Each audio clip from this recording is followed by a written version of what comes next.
Bonjour tout le monde, j'espère que vous allez bien. Je vais faire une petite vidéo après avoir coupé mon gazon. Là, je suis un peu fatigué, mais on va faire avec ça. Parce que je me suis donné comme objectif de vous faire au moins une vidéo par jour ou une vidéo 2 jours. Ok, donc je vais tenir le cap jusqu'à ce que je puisse atteindre mes objectifs en fait. Donc aujourd'hui, on va parler du fait de ne pas négliger le cocon familial quand tu arrives ici au Canada, ok?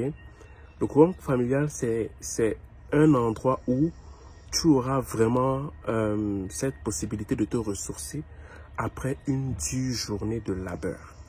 Une dure journée pour l'enfant, une dure journée pour le papa, une dure journée pour la maman, une dure journée pour les cousins qui sont avec vous et j'en passe.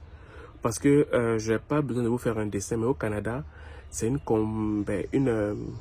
population, bien une société qui est extrêmement compétitive. Ça veut dire que quand tu sors pour aller travailler ou pour aller étudier, il y aura toujours une forme de compétition, qu'elle soit directe ou indirecte. Parce que les gens fonctionnent par objectif. En Afrique, les gens vont fonctionner par tâche généralement. Ok, oui, il y en a qui fonctionnent par objectif, mais il y en a d'autres majoritairement qui fonctionnent par tâche.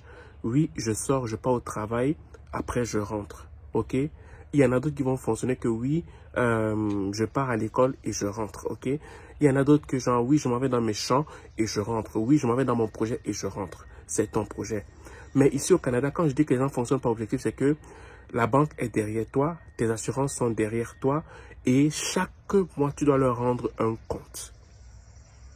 Tandis qu'en Afrique, ben oui, tu peux avoir des prêts par-ci, par-là, mais la pression et l'intensité de l'agressivité, si tu ne tiens pas à tes promesses ou à tes engagements, est complètement différente. Ok? Donc, je veux vraiment te faire comprendre une chose. Quand tu as un cocon familial stable, un cocon familial équilibré et que vous vous jumelez dans vos projets, dans vos objectifs, dans vos aspirations, même s'il y a une quelconque pression à l'extérieur, même s'il y a même si tu dois te faire violence quand tu vas à l'extérieur pour affronter des difficultés que tu vas rencontrer, des objectifs dont tu t'es donné, des objectifs que tu devras atteindre. Les enfants, quand ils vont comme ça, ok, ils doivent faire de la compétition indirectement, même dans leurs études, parce qu'il y a plusieurs communautés et celui qui a la cote est la plus élevée va peut-être gagner plus, va avoir un emploi plus coté que l'autre, ok, ou bien dans le chemin qu'il veut prendre dans ses études, ben si il prend un chemin qui est assez complexe, par exemple dans le domaine de la santé, où tu dois tout le temps étudier de façon très rythmée et tu dois en plus de ça travailler. Ce n'est pas facile. Tu as besoin de rentrer à la maison pour te ressourcer, pour que papa t'encourage, pour que maman t'encourage, pour que les enfants aussi encouragent les parents. Ici, ce n'est pas une question que papa a fait, que maman a fait. Non, c'est que ici, tout le monde s'encourage mutuellement. Ok?